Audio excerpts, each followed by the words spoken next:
Good morning my dear students. तो इस समय हम लोग सेल चैप्टर के ऑब्जेक्टिव क्वेश्चंस को सॉल्व कर रहे हैं।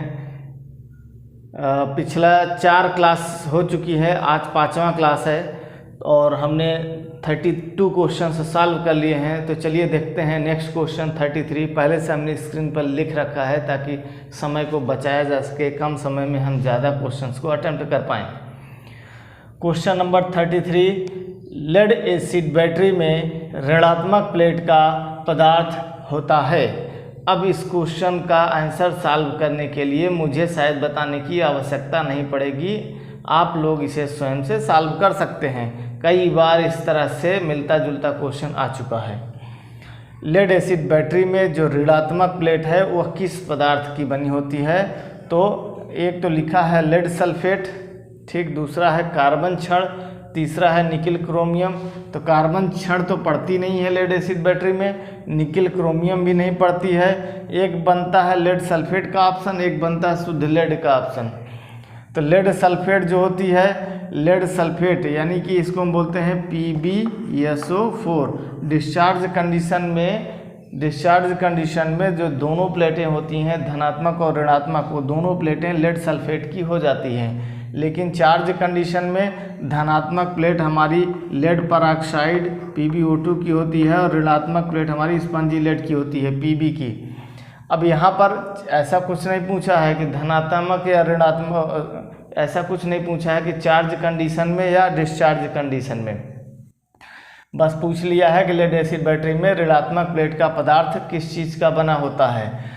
तब जब इस तरह का क्वेश्चन है जहाँ क्लियर नहीं है ना, तब आप बताएंगे जब चार्ज अवस्था वाली कंडीशन में, तब आप बताएंगे। या जनरली ऐसे कभी भी पूछा जाए तो आप सीधे बोलिएगा कि जो धनात्मक प्लेट होती है वो लेड परऑक्साइड PbO2 की बनी होती है और ऋणात्मक प्लेट हमारी स्पंजी लेड या शुद्ध लेड की बनी होती है Pb की। कभी भी इस तरह का कोई क्वेश्चन आए तो जनरल क्वेश्चन, अगर कुछ उसमें घुमा के पूछेगा चार्ज कंडीशन में कि डिस्चार्ज कंडीशन में, तो फिर वो लिखेगा उस बात को, नहीं तो आप समझ जाइए कि वो चार्ज अवस्था में पूछ रहा है। ठीक है, तो ऑप्शन नंबर डी आपका सही हो गया। चलिए इसके बाद नेक्स्ट क्वेश्चन देखते हैं 33। तब देखिए क्वेश्चन नंबर 34 आप लोगों के सामने स्क्रीन पर आ चुका है। चित्र में यक्ष से इंगित लेड एसिड सेल के भाग का क्या नाम है? ये एक लेड एसिड सेल है, इसमें एक ये सिंबल दिखाया गया है कोई चीज़ का, इसको मार्क किया गया है यक्ष से। तो पूछा जा रहा है कि यक्ष से इंगित भाग का नाम क्या है। अब जो आपकी बुक में लेड एसिड सेल बनाई गई है थोड़ा अलग तरह से बनाई गई है, वो चित्र थोड़ा कठिन और जटिल है, तो मैं बोर्ड पे खींचूंगा तो 20 मिनट लग जाएगा, 15-20 मिनट चित्र खींचने में, इसलिए मैंने सिंपली ऐसे दिखा दिया आपको समझने के लिए। आप समझेंगे चाहे उस फिगर को देखेंगे चाहे इस फिगर को। ये एक लेड एसिड बैटरी है, इसमें 2 पार्ट हैं बने हुए हैं, लेकिन एक ही पार्ट पे जो है यक्ष से मार्क किया गया है, एरो मार्क किया गया है, और आपसे पूछा जा रहा है कि इस पार्ट का यक्ष से इंगित भाग का नाम बताइए। तो ध्यान दीजिए, अपना दिमाग लड़ाइए, वीडियो को पॉज करिए, स्वयं से सॉल्व करिए। ये जो पार्ट है ये होता है टर्मिनल पोस्ट, ठीक ना। तो ऑप्शन नहीं लिखा है हमने, भूल गए ऑप्शन नहीं लिखना, चलो कोई बात नहीं, जाने दो।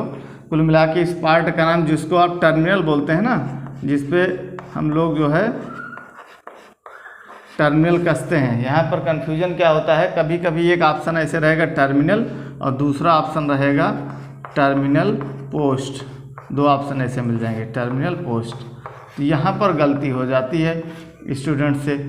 टर्मिनल जो ये देखो, जैसे कार में होता है या ट्रैक्टर में होता है या इन्वर्टर में होता है, देखे होंगे कि एक तार आता है, उसमें टर्मिनल लगा रहता है और उसको इस टर्मिनल, ये जो खूंटी निकली हुई है उसी खूंटी के ऊपर बैठा दिया जाता है, बैठा करके बोल्ट से टाइट कर देते हैं। तो जो तार हमारा रहता है, तार में उसमें एक पीतल का अलग से टर्मिनल लगा रहता है, वो तो टर्मिनल है। लेकिन जो एक खूंटी है जिसमें उस टर्मिनल को बैठाया जाता है, तो इस खूंटी को जो है टर्मिनल पोस्ट बोला जाता है। अब गांव में लोग इसको टर्मिनल पोस्ट नहीं बोलते, सीधे बोलते हैं बैटरी खूंटी, ठीक। तो जो खूंटी है इसको टर्मिनल पोस्ट बोलेंगे, और जो पीतल का ब्रास का जो है टर्मिनल लेके आएंगे वो टर्मिनल सही से होगा, जो कि टर्मिनल पोस्ट में बैठेगा और टाइट कर दिया जाएगा। ठीक है, इसका ऑप्शन नहीं लिखे थे हम, तो आप कुल मिला समझ लीजिए कि क्या है, टर्मिनल पोस्ट है ये। ठीक है, टर्मिनल नहीं है, यहाँ कन्फ्यूज यही ना होइएगा, टर्मिनल नहीं है, टर्मिनल पोस्ट है। बस इतना ही बताने का है तात्पर्य था। चलिए नेक्स्ट क्वेश्चन नंबर 35। तो नेक्स्ट क्वेश्चन देखिए कुछ स्टूडेंट्स 35, यदि लेड एसिड सेल को लंबे समय तक चार्ज ना किया जाए तो उस स्थिति में सेल में कौन सा दोष उत्पन्न होगा। लेड एसिड सेल को लंबे समय तक चार्ज ना किया जाए, तो इसके पिछले वाली क्लास में हमने इस पर काफ़ी विस्तृत में चर्चा करी थी कि लेड एसिड बैटरी को अगर लंबे समय तक उपयोग में नहीं लेना है तब क्या करना होता है कि बैटरी का एसिड निकाल दिया जाता है, उसे साफ़ कर दिया जाता है और सुखा करके स्वच्छ स्थान में रख दिया जाता है।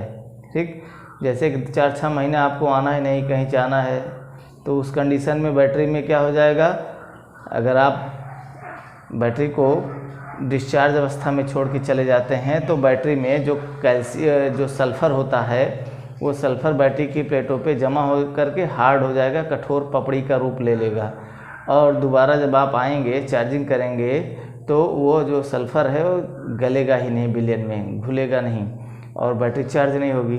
लेकिन जैसे आपको 15-20 दिन के लिए कहीं जाना है तो अब बैटरी का एसिड पलट करके तो नहीं जा सकते ना, तो उस कंडीशन में बैटरी को आप चार्ज कर दीजिए, फुल चार्ज करके आराम से रख दीजिए और जाइए, घूम टहल के आइए, कोई दिक्कत परेशानी की बात उसमें नहीं होगी। बस डिस्चार्ज छोड़ के मत जाइएगा। डिस्चार्ज बैटरी को 1 हफ्ते से अधिक जो है नहीं छोड़ा जाता है, नहीं तो फिर वही क्रिया होने लगेगी। हमने बताया था कि डिस्चार्ज अवस्था में जो बैटरी की धन प्लेट होती है और ऋण प्लेट होती है, दोनों के ऊपर जो है दोनों प्लेटें हमारी बन किसकी जाती हैं, लेड सल्फेट की, PbSO4 की। दोनों प्लेटें हमारी PbSO4 लेड सल्फेट की बन जाती हैं। तो ये जो सल्फ़र होता है वो दोनों प्लेटों पर रहता ही है और धीरे धीरे क्या होता है वो उसी पर सूखने लगता है, हार्ड हो जाता है, एक लेयर बना लेता है, पपड़ी का रूप ले लेता है। जैसे पानी देखे होंगे, बाल्टी में पानी लंबे समय छोड़ दीजिए, नल की टोंटी वगैरह में देखे होंगे, सफ़ेद सफ़ेद पपड़ी कैल्शियम की जम जाती है, क्योंकि कैल्शियम पानी में घुला रहता है। उसी तरह से जो विलयन है उस विलयन में हमारा सल्फ़र घुला हुआ है, तो सल्फ़र क्योंकि डिस्चार्ज बैटरी है, डिस्चार्ज बैटरी में धन प्लेट ऋण प्लेट दोनों लेड सल्फेट की होगी, तो सल्फ़र उस पर जमा होने लगेगा। तो आपको क्या करना है, पूछ रहा है कि यदि लेड एसिड सेल को लंबे समय तक चार्ज ना किया जाए तब क्या होगा। लंबे समय तक जब चार्ज नहीं करोगे तो उसमें कौन सा दोष पैदा होगा भैया, उसमें पैदा होगा ये कठिन सल्फेशन। अब इसको कठोर लिखना चाहिए था, लिख दिया है कठिन सल्फेशन। अब इन लोगों की हिंदी कुछ अलग होती है, लोग कहीं और अलग जगह से हिंदी पढ़ के आते हैं। रीजन क्या होता है ना कि जो बुक्स होती हैं, मैक्सिमम बुक्स आपकी इंग्लिश में छपी हुई हैं, जब उनका हिंदी ट्रांसलेशन करते हैं तो हिंदी ट्रांसलेशन जो है वो करते टाइम फिर जो लैंग्वेज हिंदी हम लोग बोलते हैं वो उनको मिलती नहीं है, तो आप कठोर सल्फेशन बजाय कठिन सल्फेशन लिख दिए। और ये सब राइटर जो होते हैं ना अपनी साइड के, इधर यूपी बिहार इधर साइड के होते नहीं हैं, साउथ साइड के कहीं होते हैं, कहीं बंगाली साइड के होते हैं, तो वो सब क्या कि हिंदी इंग्लिश को ज़्यादातर इंग्लिश का ही प्रयोग करते हैं, तो इंग्लिश को हिंदी में ट्रांसफ़र करेंगे, ट्रांसलेट करेंगे और ट्रांसलेट करेंगे तो ऐसे ही सब निकल के आता है, जो हम लोगों को समझ नहीं आता, हम लोग सोचते हैं क्या लिख दिया इसने। तो फिलहाल ठीक है, ऑप्शन नंबर सी आप टिक करिए। और आप लोगों को बताए हैं DRDO की वैकेंसी आई हुई है इस समय, ठीक ना, सब लोगों को भरना है। DRDO defence research development organisation, रक्षा अनुसंधान विकास परिषद, तो इसको वैकेंसी को भरिए आप लोग, बहुत ही अच्छी वैकेंसी होती है और ये सरकारी कंपनी है, PSU के अंतर्गत आती है, पब्लिक सेक्टर यूनिट, ठीक ना, और भारत सरकार के कंट्रोल में चलती है, रक्षा मंत्रालय के अधीन में। और इसमें नौकरी पाने का मतलब आप समझिए आपकी ज़िंदगी जो है एकदम खुशनुमा हो गई, कोई दिक्कत परेशानी की बात नहीं, एकदम ऐश करिए, चिल करिए फिर आप, ठीक है। तो चलिए नेक्स्ट क्वेश्चन नंबर 36 लेके आते हैं। हाँ चलिए देखिए question number 36, lead acid cell या बैटरी में किस इलेक्ट्रोलाइट का प्रयोग किया जाता है? अभी सारे क्वेश्चन एक तरफ से लेड एसिड सेल के ही आ रहे हैं। तो किस इलेक्ट्रोलाइट का प्रयोग लेड एसिड सेल में किया जाता है? पता ही है आपको, बार बार बता रहा हूँ, 70 बार बता चुका हूँ, भूलने का कोई बहाना ही नहीं बनता है। H2SO4 होता है, ये लिखा हुआ है सल्फ्यूरिक एसिड, लेकिन इसके पहले एक लाइन और लिखी हुई है डाइल्यूट सल्फ्यूरिक एसिड। ठीक, डाइल्यूट मैंने बता ही दिया है आपको पिछली क्लासेस में। डाइल्यूट का मतलब तनु करना, तनु का मतलब अम्ल को पतला करना, यानी कि पानी मिला देना। अगर प्योर अम्ल है, उसमें पानी नहीं है, तो उसको बोला जाएगा सांद्र अम्ल या कंसंट्रेटेड अम्ल। और अगर उसमें पानी मिला दिया गया तो उसको बोला जाएगा तनु अम्ल या अंग्रेजी में बोला जाएगा डाइल्यूट एसिड। ठीक, तो जो हम डालते हैं बैटरी में डाइल्यूट सल्फ्यूरिक एसिड होता है। ऑप्शन नंबर सी आपका सही है। चलिए क्वेश्चन नंबर 37।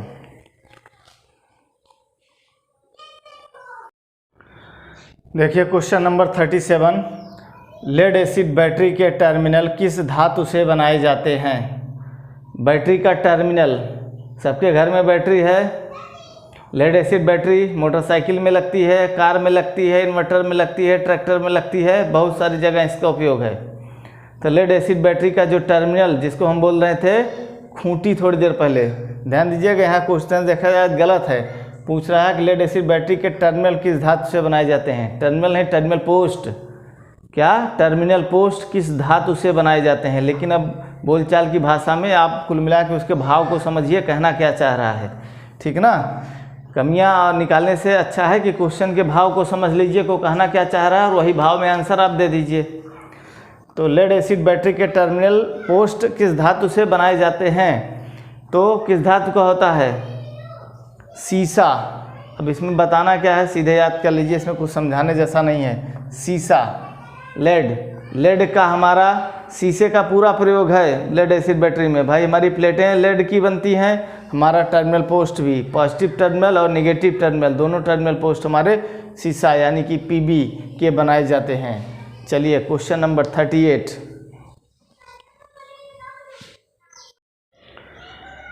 चलिए देखिए क्वेश्चन नंबर 38 आप लोगों के सामने स्क्रीन पर आ चुका है। बैटरी के कवर में बेंट प्लग में छिद्र किस लिए बनाया जाता है?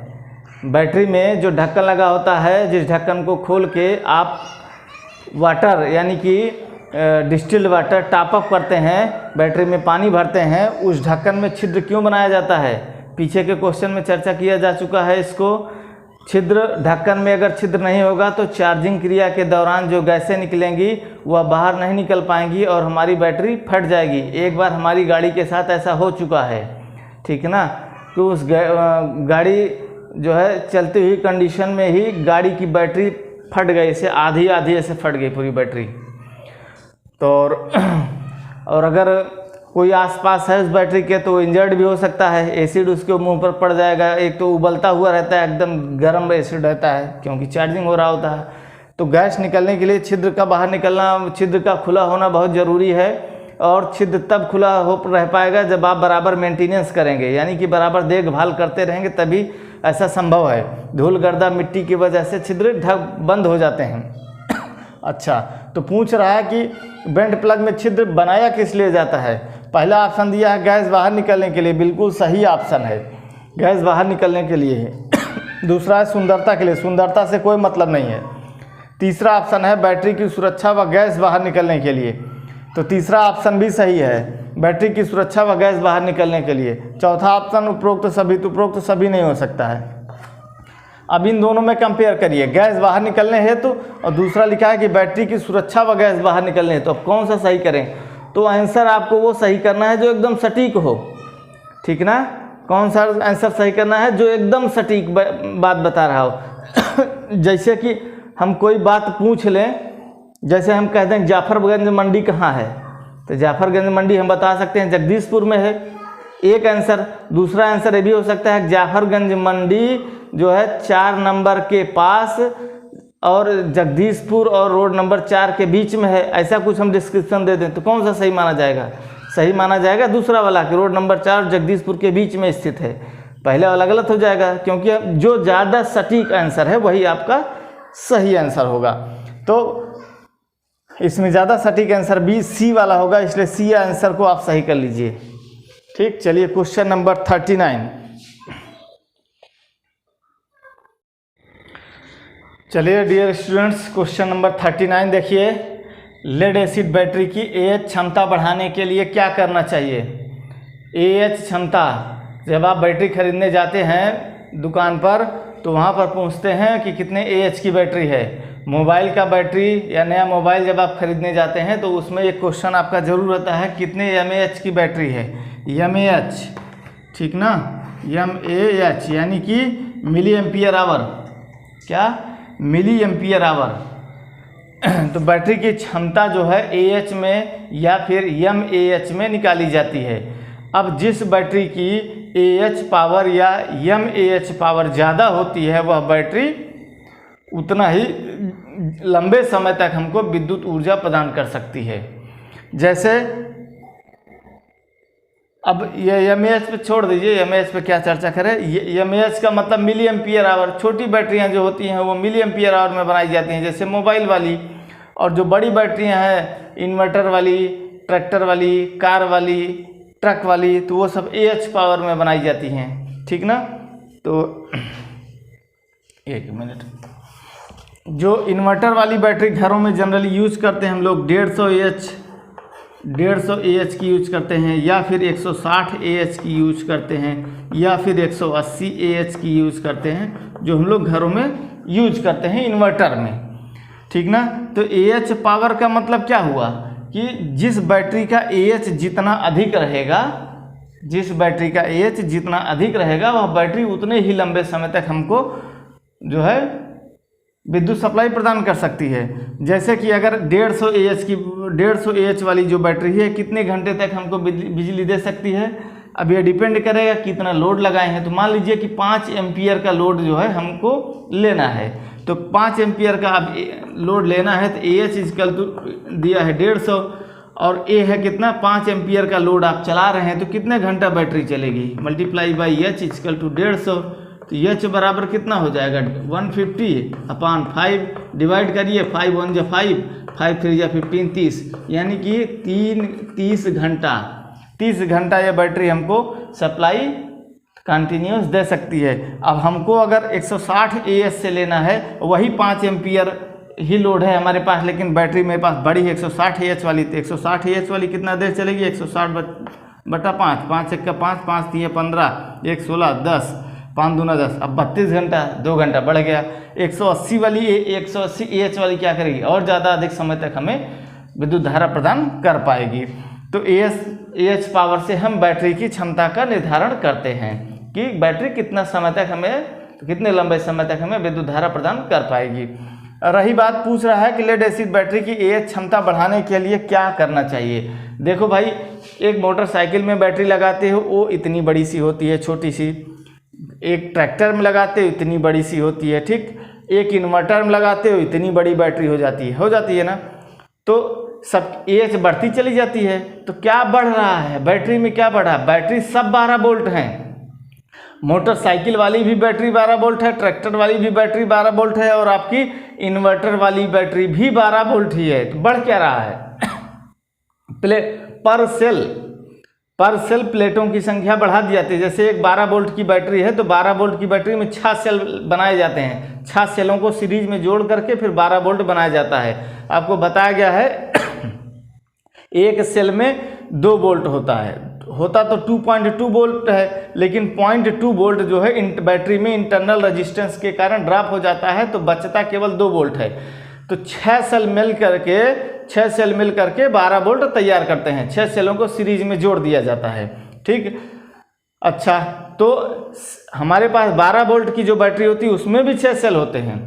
जो बड़ी बैटरी होती है ट्रैक्टर वाली उसमें भी 6 सेल ही हैं, ठीक। जो इन्वर्टर वाली बैटरी होती है उसमें भी 6 सेल हैं, 6 सेल हैं। आप ढक्कन देख करके अंदाजा लगा लीजिए कितने सेल हैं। जय सेल तय ढक्कन, ठीक ना। एक एक सेल के लिए एक एक ढक्कन, यानी कि बेंट प्लग अंग्रेजी में बोलते हैं उसको। एक एक सेल के लिए एक एक बेंट प्लग रहेगा।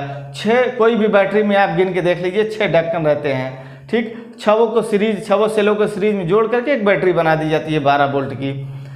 तो अब 12 वोल्ट सब है, मोटरसाइकिल वाली भी बैटरी 12 वोल्ट है और इन्वर्टर वाली बैटरी भी 12 वोल्ट है।